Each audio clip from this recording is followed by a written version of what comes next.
Dynamite download. AEW 2020, John Silver.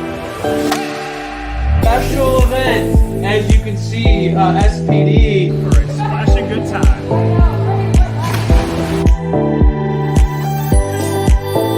January recruitment month for them. I come along, I come along in the ring. I mean, I would not want to hear that. I would not want to.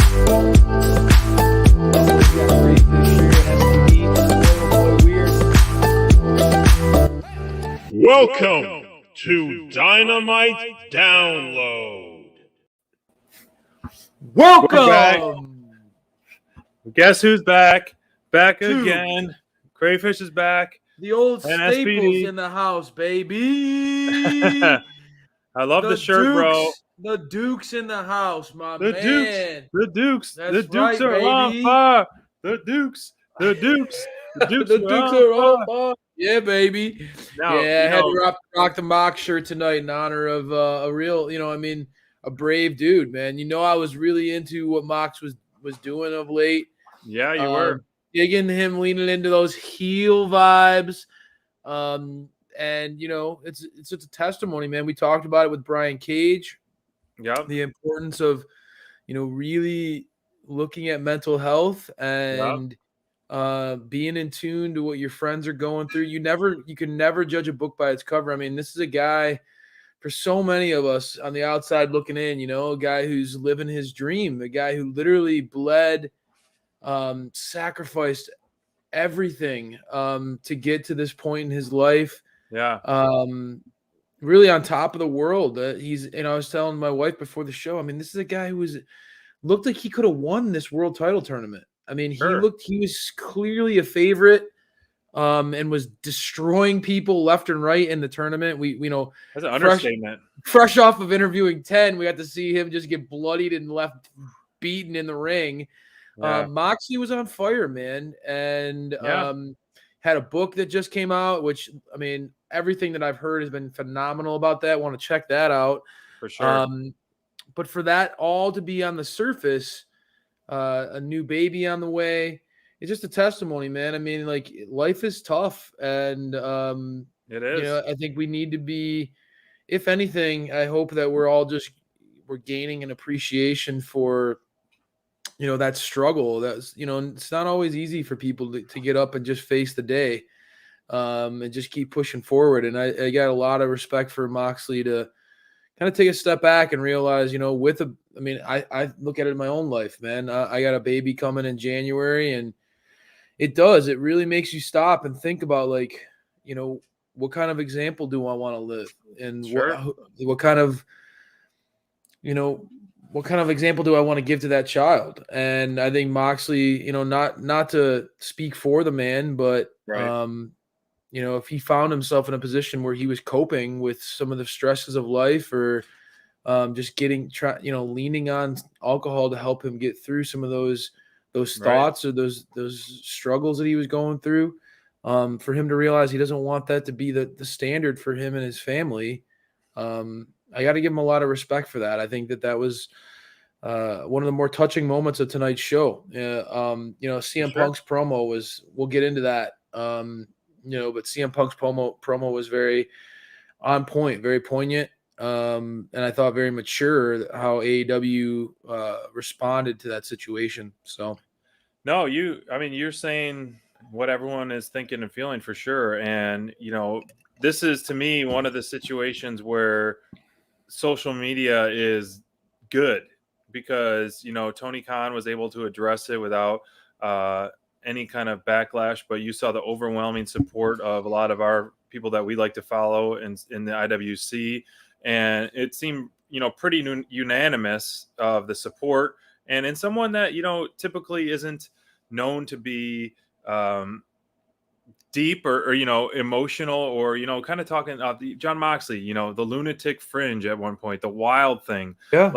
Yeah, he's living that life. And at the same time, like, you wouldn't expect someone to it takes a brave person to admit something and then follow through with something as strong as that. So clearly, that's a heavy moment, and I loved how this all got brought to light by someone who's a straight edge and someone who has gone through their own struggles in their own sense, CM Punk.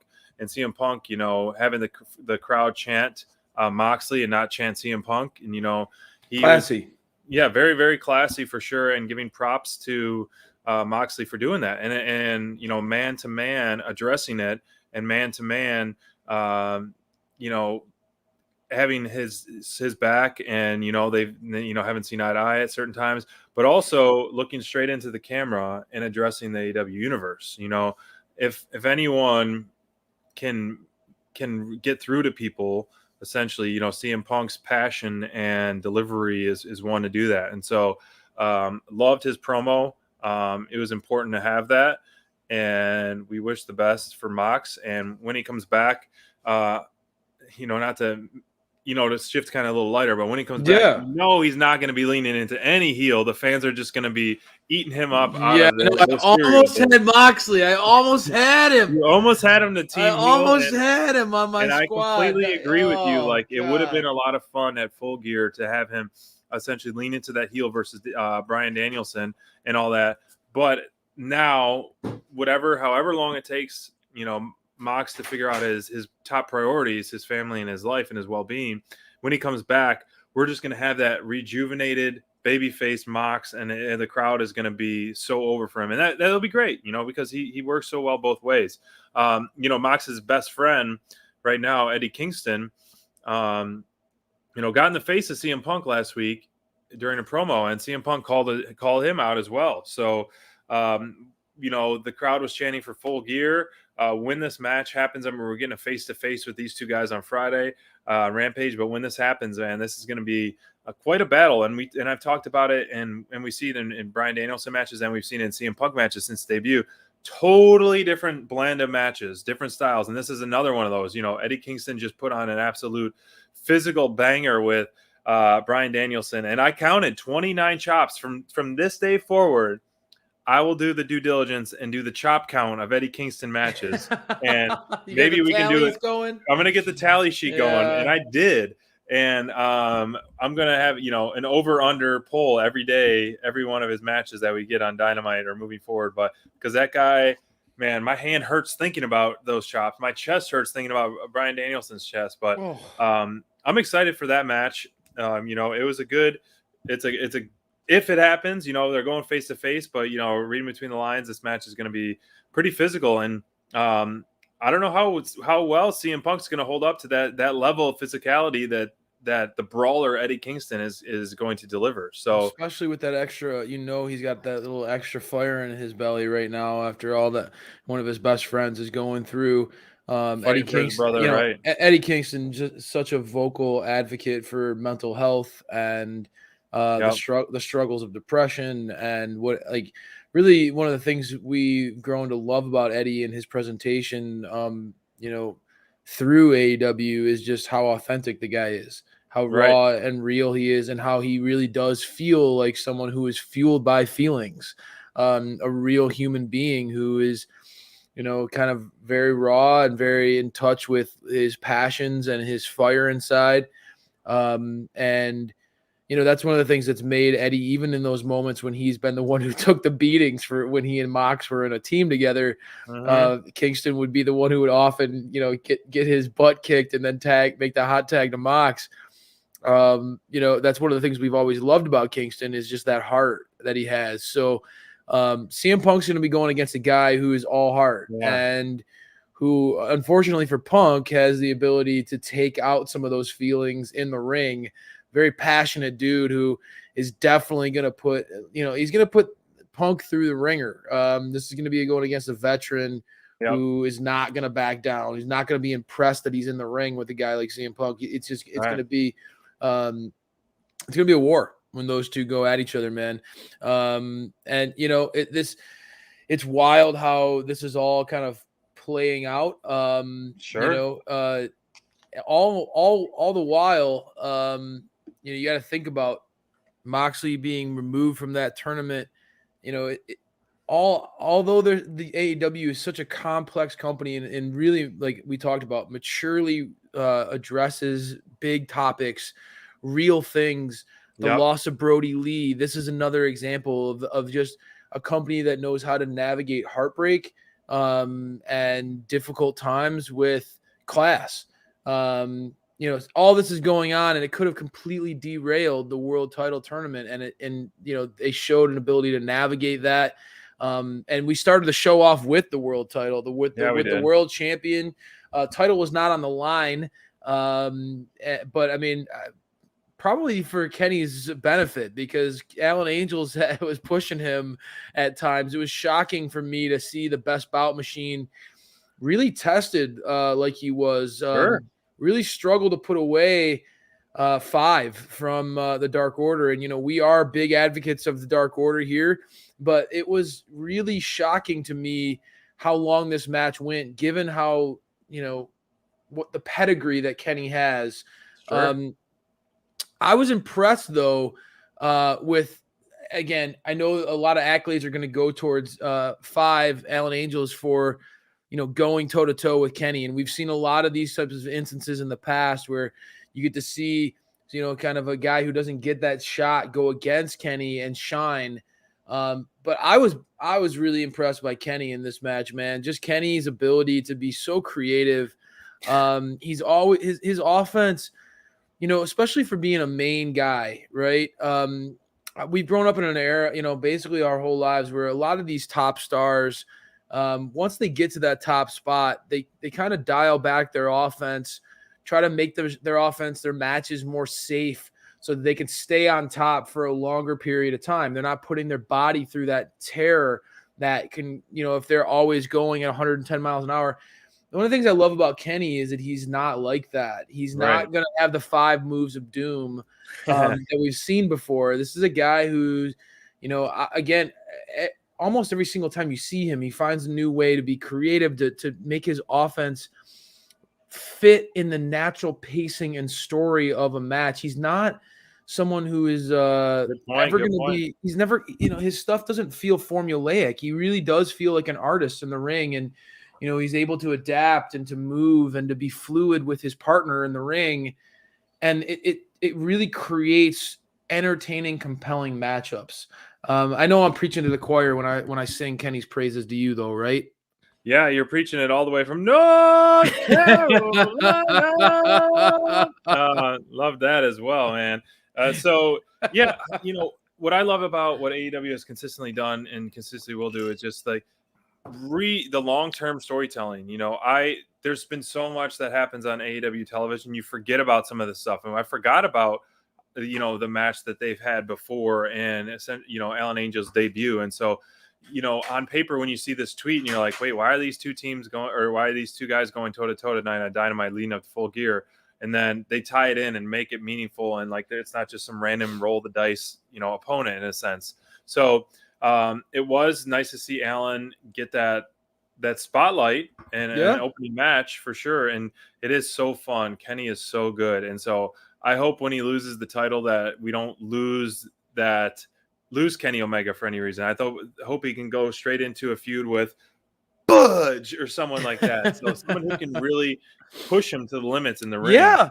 I mean, that's a great point. I mean, with the stuff first start with Bryan Danielson. Yeah. Get that feud with Bryan Danielson for a while, and then ultimately slow play that elite breakup, and so you can go toe to toe. And so I think that would make for a nice long 3 to 6 month story with that kind of feud for that.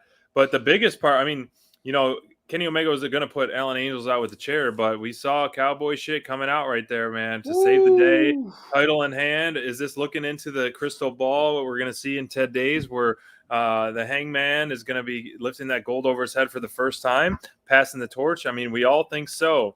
And it would be quite the surprise if, Hangman did not leave Full Gear with gold. And so the momentum is riding high. Timing is perfect. And it makes perfect sense to shift Kenny into, to be that best bout machine in the ring. It doesn't have to be about the gold. And that way, Hangman, you can have this red hot babyface Yeah. cowboy shit. You know how many T-shirts he's gonna sell? So it's perfect timing. So all in for that one as well. Yeah, I like where your head's at. I mean, I think that the writing's been on the wall for a long time. That it just it felt right that Hangman's story would end, or really this chapter of Hangman's story would end, and a new chapter would begin with him beating Kenny Mm-hmm. for the title. I feel, and it feels Full Gear is the perfect place for that to happen. It just feels like everything is coming into focus. The elite, that Kenny's normal, the team that he can always count on to have his back. Yep. They're now getting a little distracted. They're getting themselves into trouble where we're Sure. seeing Adam Cole running his mouth in a way that very few can. Starting trouble. We saw the Bucks getting beaten down really brutally, Deserve it. getting destroyed by your guy Luchasaurus and Christian. You see these things starting to happen on the side. Slowly, all the typical the advantages that Kenny has in his back pocket are slowly Mhm. starting to be eliminated and slowly starting to fall by the wayside.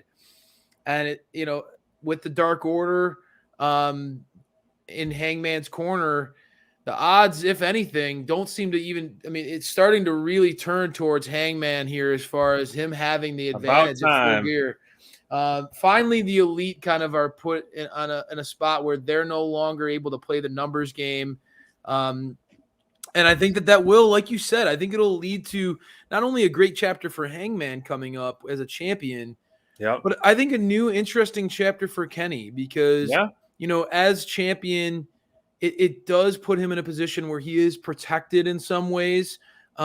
This would allow you to have other feuds and other matches where maybe the finish isn't so obvious. And, you could have him going against guys who he could trade some wins and losses with in order to help build them up Sure. and build up the feud. So, that creative freedom opens up a lot. And we've seen that happen, with other characters. I mean, I'm wearing a shirt right now, Moxley. Yeah. He went when he lost the championship, he's kind of teetered in between, like, being a top star and falling by the wayside. And that started to become part of his character arc.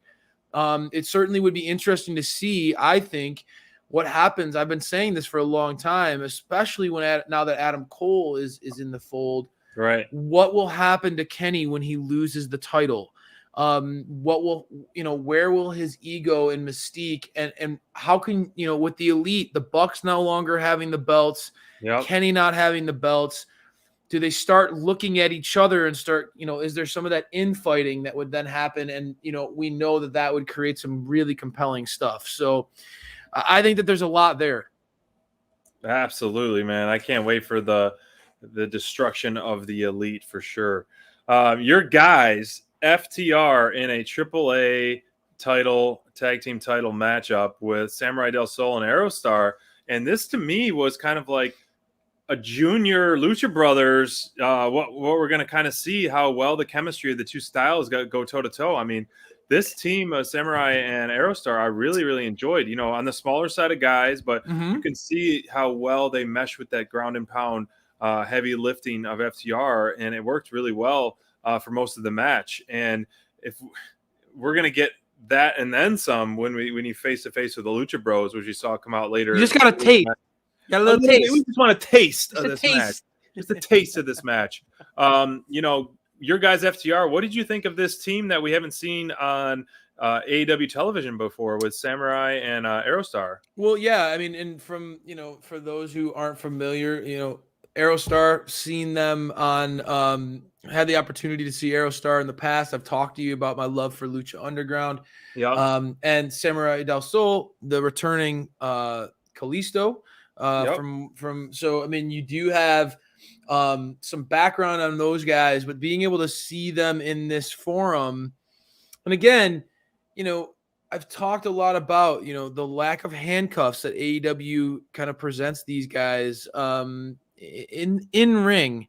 It's great to see creative freedom where the performers get to really drive the narrative of a match rather than feeling like they're, okay, guys, they're just going to go in here and be one-sided. It was a lot of fun to see Dax and Cash tested a little bit. And like you said, get a little taste of. We all want a little taste of why, this new gimmick that FTR is kind of leaning into of being the best luchadors in the world. Well, having them be this, it's brilliant, right? I mean, having them be this old school, grind you into the dust, be the dirty tactics, the really Southern, the old school, Southern pro wrestling, where, you kind of get those guys that aren't the biggest, the strongest, most intimidating guys in the block, but will punch you in the face, right? And they'll tell you to like it. That kind of mentality, being a base for all this high flying action, it really goes back to some of Dax's and Cash's roots.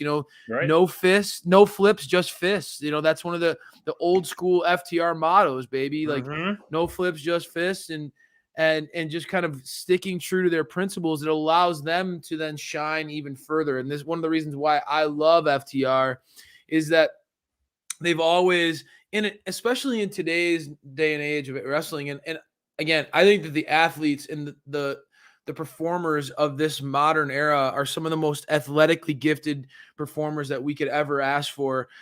They make the unbelievable look routine. How many times you and I have talked about that with Lucha Brothers? I mean, just making things look so simple and easy. And I go back to my guy Pac, how fluid he can be. All due respect to all the fluidity and the acrobatics and the beauty and grace that some of these guys can perform these moves with. But to be able to have FTR kind of being this counterculture movement, I love that. And I think that they're really onto something right now with like this, presenting them as the world's greatest luchadors, almost a spit in the face to that luchadores tradition of those those masked high flyers, but also a nod to the tradition, and the storytelling that has really permeated the lucha libre wrestling. Yeah. And it's really allowing them. I think one of the selfless things about FTR, again, these guys, they want tag team wrestling to be great, SPD. They want tag team wrestling to get the showcase and spotlight it deserves. So, being happy to be a foundation or a platform for other talents to be able to work off of is one of the things I love about this group. And I think that this was a match that really represented that. I think that these are two luchadors who really got an opportunity to show off what they can do. And did they show out or what? I mean, I thought that this was one of the better matches of the evening. Yeah, overall in-ring work definitely was one of the top matches. It was high energy, fast pacing, chemistry definitely between the teams, and leaning into that typical heel work, cheat to win as well. And I loved how the nod to, they got the Mexican flag on one knee, the American flag on another knee, for that gear as well. So it was a hit for sure, and we're gonna get one heck of a tag team match up at Full Gear for sure. Another match that I'm really our two favorite teams going head to head, SPD. You can't go wrong. That's right. With them. Team Babyface will prevail as always. Lucha Brothers. Speaking of favorite teams, Inner Circle, man, still riding high on that. I will always be an Inner Circle guy for life. And like I've said before, man, the tide is rising high on Inner Circle. The wave is coming back stronger than ever with how much the fans are behind them. I was surprised a little bit that Jericho held back a little bit on Paige Van Zandt, and so did he? The only fans thing, the 5-on-1. She set up T-balls for him. She did, and I could see him smirking because she said something about between her legs and all this stuff, and I was like waiting for Jericho just literally knock it out of the park. But I mean, yes, of course, he nailed it as his promos as he always has been doing. This is setting up the Minneapolis street fight, picking the 5 fighters. And I had a feeling back in my mind, I'm like, I hope they pick Dan Lambert, because that would be hilarious. And that's just going to lead into more fighters coming out to try to take down Inner Circle. So I think we'll ultimately get Dan Lambert, sadly, get the pin over Jericho or something, because all the extra fighters are coming out, or Paige Van Zant's going to come out. And that's my Cost him the prediction. Paige Van match. Zant's going to interfere, give him a low blow, get him in a chokehold, and then Dan Lambert's going to get the last laugh. The fat face dipshit is going to get the last laugh. And he's like, my face isn't even that fat. Yeah. But it was so great that they picked Dan Lambert. The guy's doing some outstanding promo work. And it's going to be interesting to see what he does in in this street fight. I'm loving this pairing. Jake Hager's rocking the same shirt that I had on the other day. And then, Santana and each guy kind of calling out their opponent, and, as you need in a multi-man match, like we saw in the Pinnacle and Inner Circle. But Lambert is not only giving us some physical comedy, but also stuff on the mic, man. It is quite the build up to this that I'm really, really, really enjoying. This was one of my favorite segments. I'm not shocked. MJF had quite a segment as well. But how do you predict this match going, man? Oh, what man. do you think? I just love hearing you talk about this one, because I know I went on a little soliloquy talking at length about FTR and how much I love those guys. And I look forward to talking Inner Circle and America's Top Team with you. I mean, I always love talking Inner Circle with SPD. You're a total mark for Jericho, and it's great to see like that, just that the joy of just being able to talk about how funny he is for you. But Right. I'll be honest, man. I've talked about it with Bonds. Like, I really love the levity that this feud is bringing. I love the sense, the humor. I love that. This isn't just like we want to kill each other like the Pinnacle versus Inner Circle. Like, this has a lot of humor integrated into it. It's a lot of poking fun at each other. Just feels like a fun feud, and I'm enjoying every minute of it. As far as how I'd play that out, I got to say, America's Top Team, I mean, I know it's hilarious that Dan Lambert is going to be in this ring, and he's going to be fighting in this match. But, bro, he has some legit badasses behind him. Quite the arsenal. It's going to be, I mean, like, I get it. Like, Jericho, like, he called out Lambert, and they're clearly going to be at a disadvantage when that fat face dipshit's in the ring. Right. But man, he's got some muscle behind him. So, I called it earlier on. I want Paige Van Zant to be involved in this match somehow. I think that Jake Hager's wife should be ringside. And Paige and Jake Hager's wife should kind of get into it at some point. Jake Hager's clearly getting a spotlight in this feud with like his MMA background. Wow. Dan Lambert talked a lot about that in his promo. Them being so impressed with Jake's Bellator record. I like them leaning into that and giving Jake more props and more spotlight for that. I would have America's Top Team go over somehow by cheating somehow.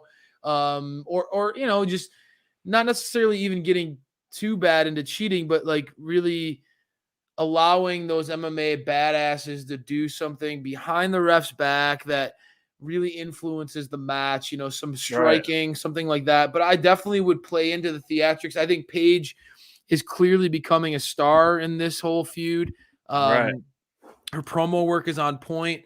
And I think that the crowd is starting to really appreciate her work.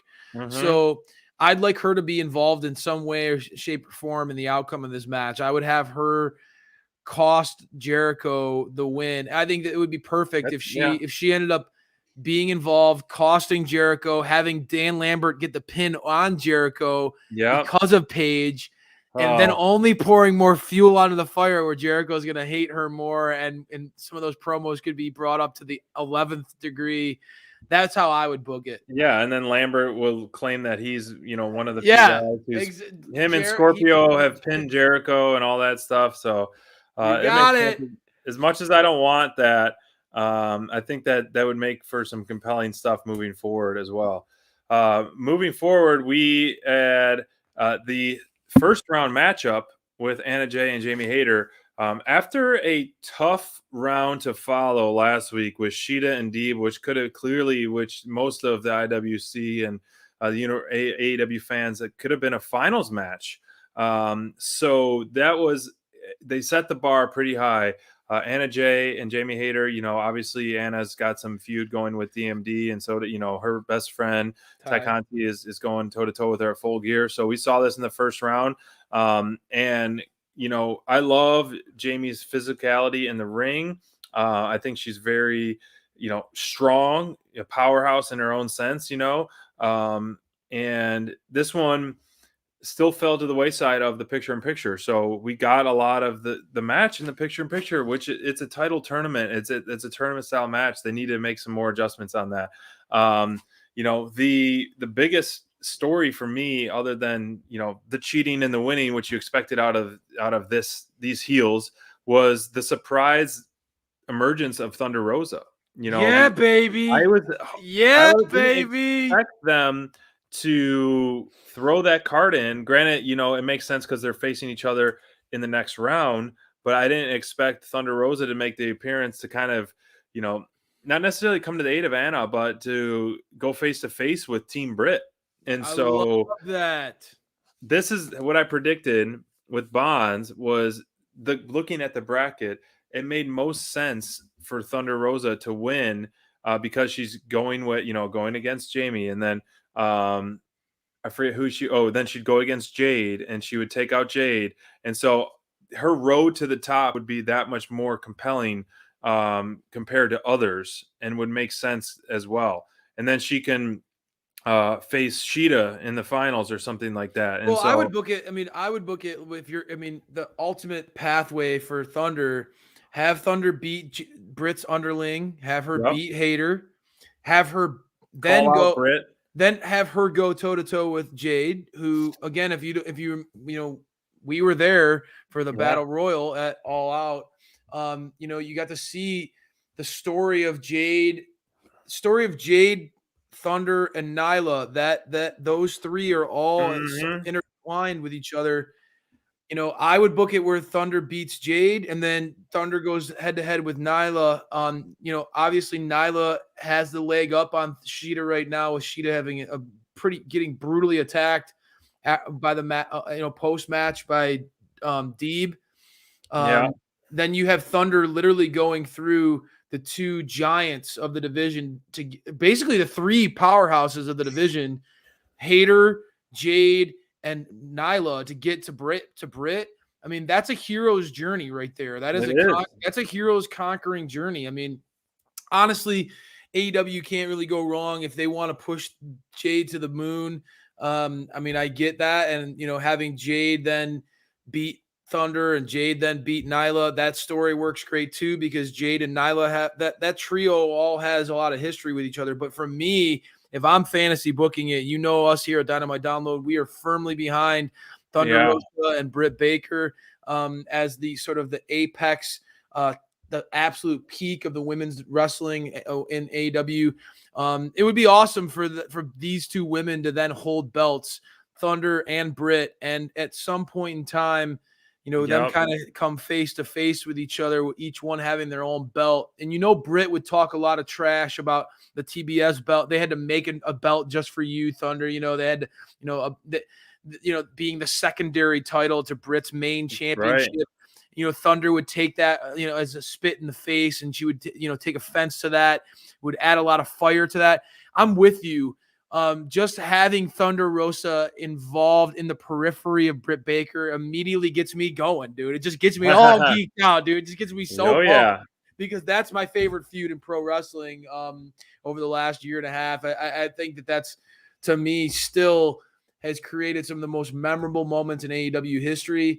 And if you give me Britt Baker versus Thunder Rosa, I'm giving you my money and full attention. That's all I have to say. Well, if you gave all your money, how could you buy your tickets to MJF and Darby Allin as a conductor? God. Are you going to up your chart? Are you going to up your prices to the Darby Express? As the conductor, you can give out some free tickets, but now you're going to have to get more money and charge these people. God. You're going to have people use their MJF coin to get all aboard the Darby Express. That's worth less than a peso these days. That MJF coin is worth nothing. Man, his Yeah. promo was absolutely great as always, and I love leaning into that every time. Cut my music, cut my music. So we're getting more mic time from him versus just walking to the ring. Excellent segment. It was a slow build to what we were going to see. We saw Darby in the crowd earlier in the show. MJF calling him being a proficient pro wrestler to a glorified stuntman, and I've said in there. it sounded like I was listening to SPD on a tirade at points. My God. But hey, there's some truth to that as well. But Yeah. man, Darby was on fire. I loved how Sting came out with Darby's crew to kind of, fight off and force MJF to a face-to-face.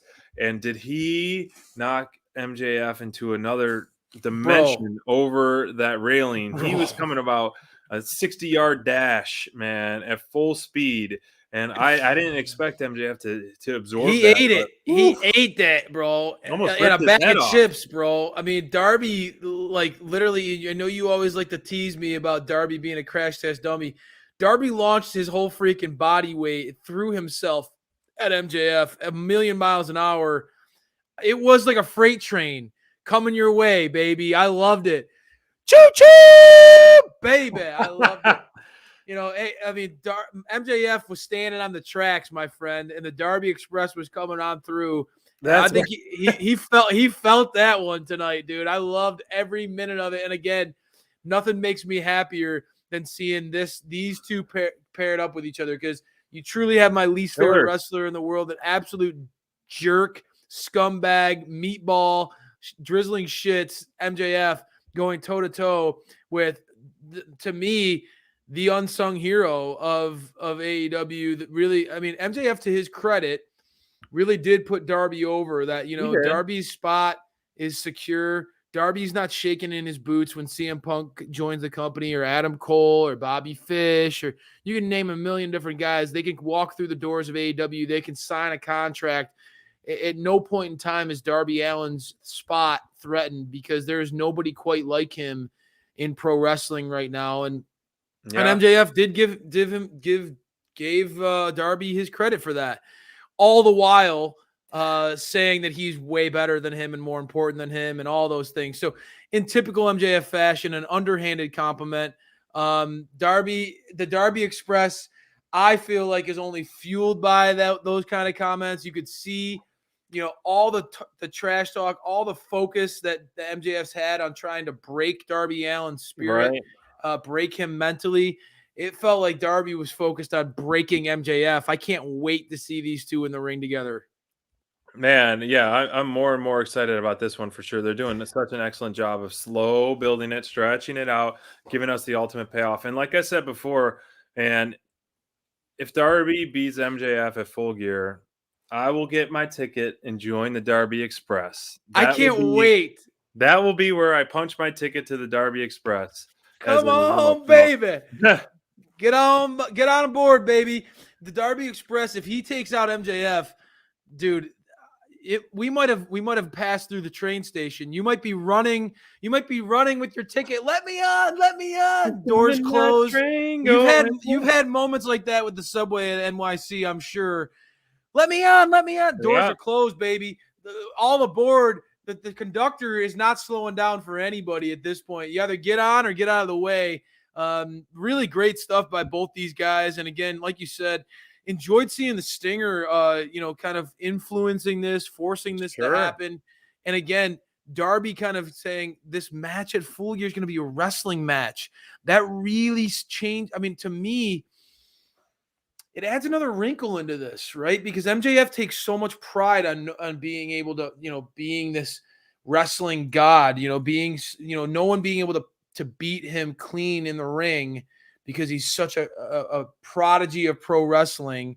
Mm-hmm. For Darby to not go extreme and to not, to beat MJF straight up in his own game would be fascinating.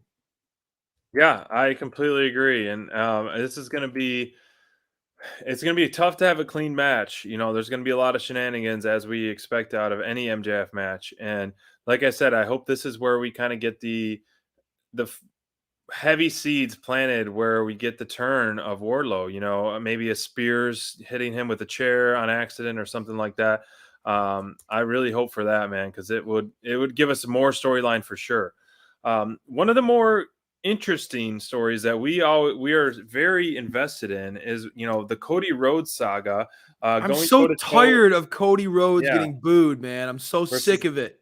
Andrade El Idolo, which the commentator team said that this was the first time these two are going in the ring, first time toe to toe in the ring, which is actually they did very well together, man. This was a great chemistry in the ring, very well wrestled match. Andre El Idolo I'm a fan. I'm hooked. I Roll am that a R. fan. Roll that R. Andrade. Andrade El Idolo. Idolo. Andrade. Beautiful. See? Yeah, you Um, got that. You I got am it. a huge. I am. I mean, I am a fan. Not quickly becoming. I am a fan of Andrade. After the matches that we've seen so far in AEW, the clinics he's Controversial put on. last pick for Crayfish on Team Heel. Controversial pick. He I is. He is one of tried the to tell you more guys. physical guys I've seen. Not only does he deliver the abuse, but he takes the abuse. When we saw that match with Pac, the spots he would land on his back and the high spots he would take, man, that guy overall, man, it is tough, man. And I like the way this started with that brutal slap in the face, the disrespectful slap Andrade did with Cody in the face. And like you said, man, the crowd is booing Cody like crazy, and they're still trying. And I support. We are Team Cody. Period. We support the fact that AEW and they're trying to get Cody They back to are Team Babyface trying, 100%. bro. They There are. isn't much more you can do than have Andrade beat him and have FTR Get do the cheap involved. spots, Cheat get involved, and shots. cheap shot after cheap shot, and then Arn Anderson, who is so over. It is great. You have Arn Anderson that literally the crowd is just eating out of the palm of his Having hand right Pac now. make the saves for Cody. I Yeah, mean, you and then really Lucha are. Brothers tonight. I mean, yeah, Lucha Brothers making the save for him. Malachi Black kind of cutting really an eerie, um, honestly goosebump worthy promo earlier in the night. I mean, they are, SPD, you said it when we were chatting before the show. They are really trying to do everything they can to put Cody in the babyface light, man. They're trying to get this crowd to get behind him again. I mean, and it helps when you have incredible matches like this, right? And it helps when you have an opportunity where you have Cody get into a spotlight match, probably, to me, probably the best wrestling match on the show. Okay. You got Cody and Andrade really presented as equals in this match, going toe to toe, pulling out all the stops, and then Cody losing in a way that he did. You're putting over that new star. Again, how many times have we seen Cody put over talent? I mean, this is going to be another example of even putting Andrade over. Andrade looking like $1 million in this match with Cody. He did. I think this is, a sign of more to come. I think that, if we're starting to see, we take Malachi Black's promo literally, you're starting to see, Malachi, Andrade's relationship with MJF and the Pinnacle. You're starting to see this web of this, almost this army of people that are emerging from the shadows as people who are trying to take Cody down. And it would be a really interesting thing to see MJF brought back into that story based off of MJF's original heel turn in this company. It's certainly, he's already dabbling into this storyline. There's a lot of places that they could go with this, but you're already starting to see Cody and the Death Triangle on one side versus, Malachi, FTR, and Andrade on the other side. I think that's that could lead to a pretty sick setup of stories. I mean, that could be a pretty phenomenal grouping of matches. Do you think that we're going to get a tag match at a Full Gear with these four guys? I mean, it's starting to look that way. I mean, I love that idea. Malachi and Andrade versus Pac and Cody. I think that's a beautiful idea. I think that would be brilliant. It would certainly work. And I don't know. Maybe it's the heel in me, but I could even see Pac turning on Cody. I could even see, Wow. you It is know, the heel in you. You're always thinking the heel first. bastard. I could even see that. And now that you listen to, Malachi's promo, it would be interesting for Pac to make the save a couple times and then stab Cody in the back. That would certainly. I think that would actually get a pop out of the Full Gear crowd if Pac did that. It would be interesting though. You imagine that NXT team of Black, Pac, and Andrade. Whew, quite a diverse team that would really in ring. There's not many people that can go toe to toe with in ring True, with those dude. two. That's So true, man. I hope we don't get that, but down the line because I want to see the matches. That would be sick, dude. So very interesting. I don't. It's This, like nice I that said, this we're left guessing, right? And I think that we're all constantly left intrigued. guessing with Yeah. this Cody feud and this Cody direction. He said it and he won't go. He's not going to turn heel. So Lucha Bros coming out at the end obviously helped out a lot as well. It's great to see them. I hope we're seeing a full 100% healthy Lucha Bros that we get at Full Gear. Like I texted you guys, I didn't know if anyone else noticed. Did Ray Phoenix look a little off to you at all? I know he still had a chance to do a couple of his signature moves, but to me, it looked maybe he was like he's limping a little bit or something. But I hope not, because I don't want those titles to change anytime soon. They're staying on Team Babyface for the foreseeable future, man. Well, as we're switching into the main event, which was the topic which you talked at the top of the show. We were kind of trying to guess who was going to take Moxley's spot against OC. We were trying to throw different things out there, and nothing against OC, but OC versus Bryan Danielson wasn't the match that I was looking for at Full Gear. And now we're getting Miro versus Bryan Danielson at Full Gear, which is going to be another one of those where it's a diverse type of matchup that we've seen Bryan Danielson in AEW. And I was crossing my fingers that Miro was just going to dismantle Orange Cassidy, break that mousetrap in two. And he pretty much did.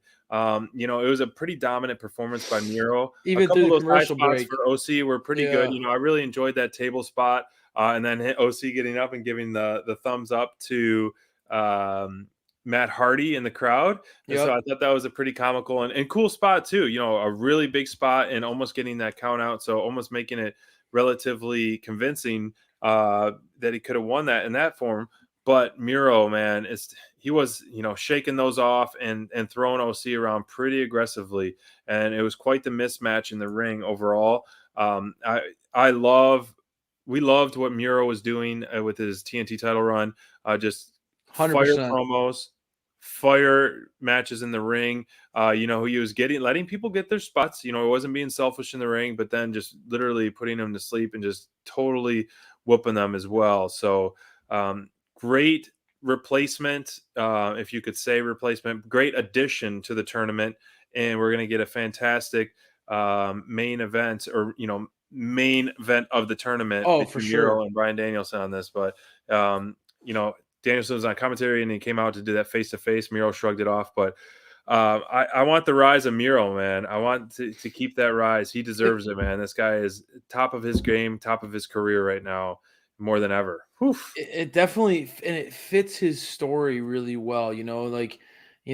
Being the Forsaken One, losing his TNT title, rather than it breaking his spirit, he, has an anger at God that this happened, and he's got this fire and this commitment that it's his destiny to become a champion again. And I think for him coming in, I thought that Moxley was the favorite. Me personally, I knew that Bryan Danielson, a lot of fans out there are seeing, Bryan Danielson's, especially his performances in this tournament. Again, performance against Kingston was incredible.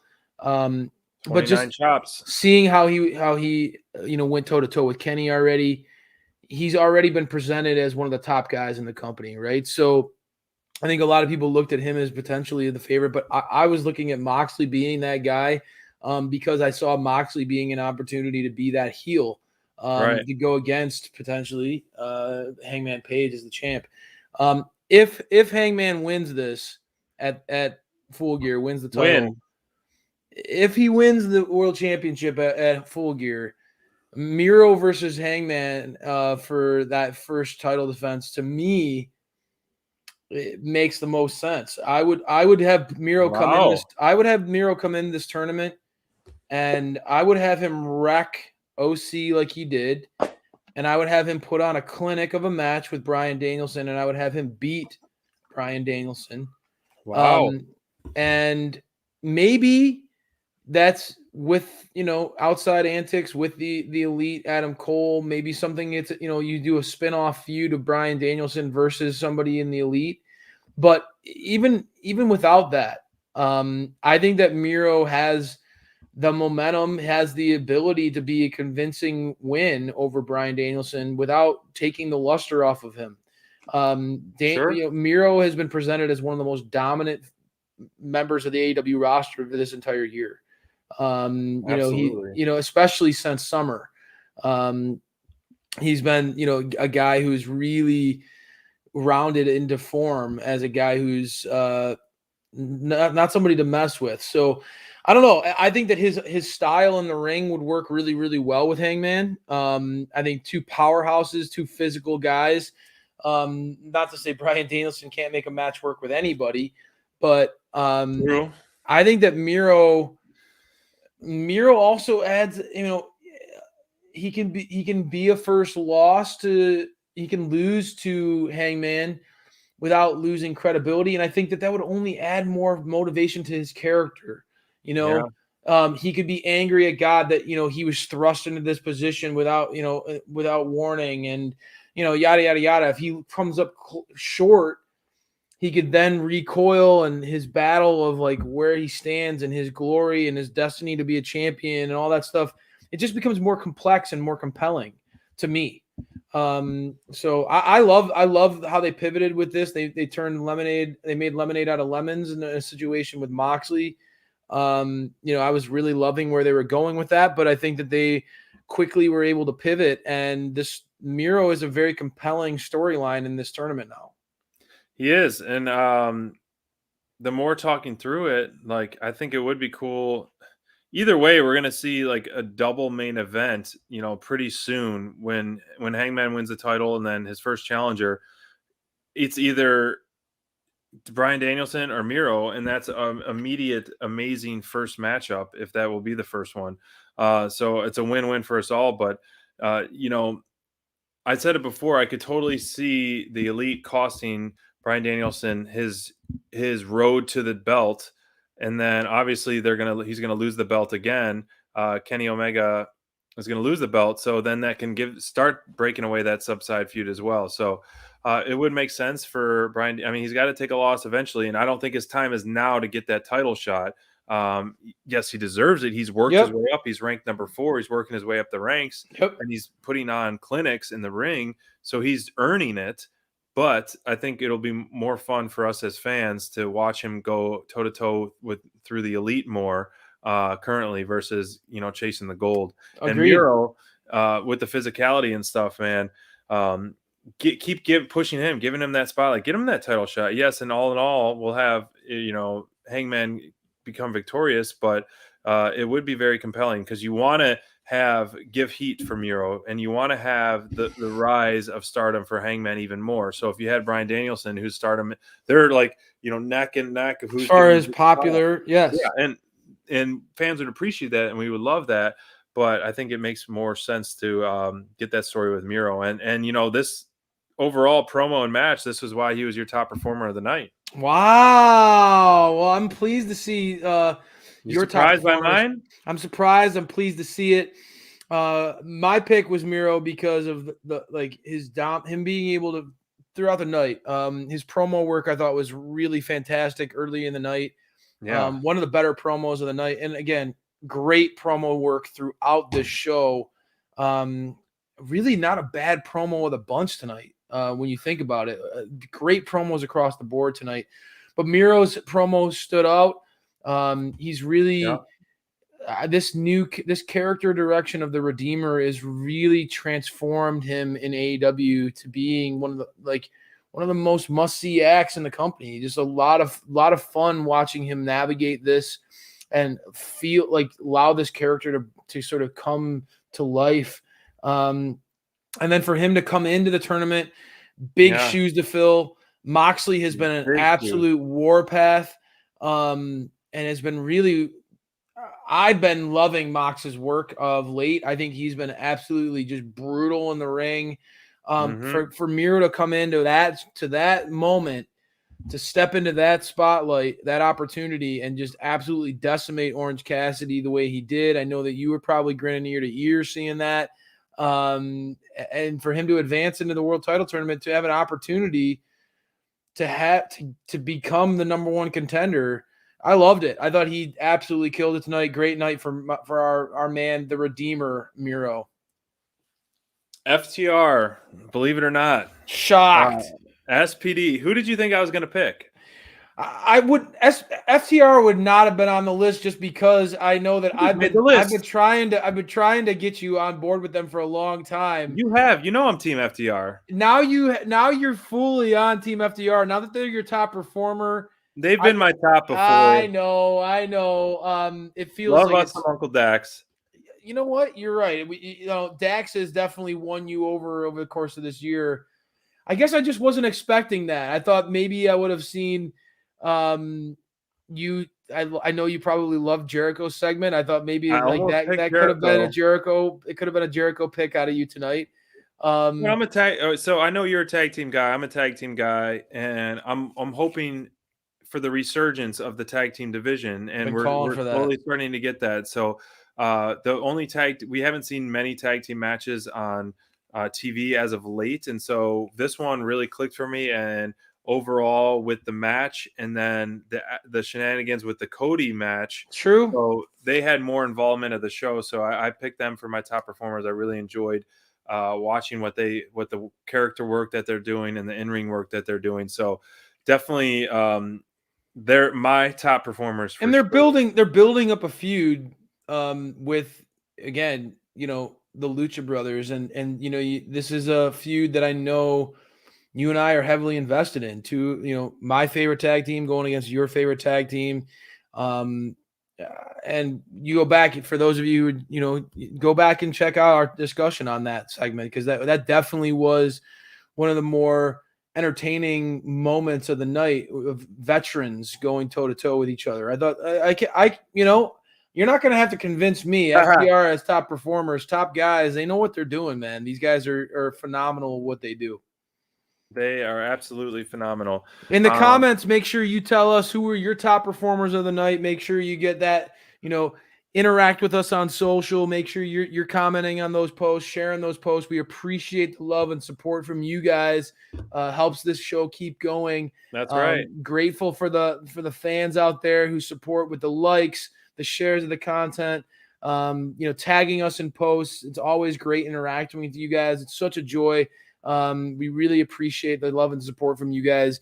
Again, touching on the stuff with Moxley himself, the mental health stuff, just the positivity, the love, the support. We try to show that to you guys in just the same as you do to us. We really appreciate that. And we want the best for all of you out there. Thank you so much for taking your time, staying up late with us post Dynamite to chat about our favorite show and the thing that keeps us going sometimes in those hump days, get us over the hump, guys. So we look forward to talking to you again. SPD is going to be on Friday night. SPD is going to hold down the fort, chatting with our boy Bonds. That's right. Talking Rampage. What are you most excited about, going into that show, SPD? You got anything that's on the horizon that you're looking forward to? I know you're a big fan of Johnny Hungy, man. I was gonna say the Meat Man. Meat Man getting the spotlight. I'm absolutely digging that, man. And I love that promo about him. So I'm looking forward to that. It is all about that budge. It's all about the boo. It's all about as Scoot said, boop. I like that. It's all about the boo. I love it. But Adam Cole versus John Silver. You're gonna be able to see the women's tournament. You're gonna see a good matchup there. Yeah, and they got to throw a tag match in. Maybe we will get that Leo Rush debut on there. So hopefully, There you as well, go. Now that would be a great one. Yeah. The Dante Martin and Leo Rush in the same team. That's going to be a I can't wait lot for of that. fun, man. I can't wait for that. So join us Friday night, late night with Dynamite Download. Thank you guys. Like Crayfish, he said it best. We appreciate the support, and I want to give a shout out to our good friend and Intermark, Sharonica. Hope all is well. We're thinking about her and praying for you and hope for the best. And we will talk to you soon.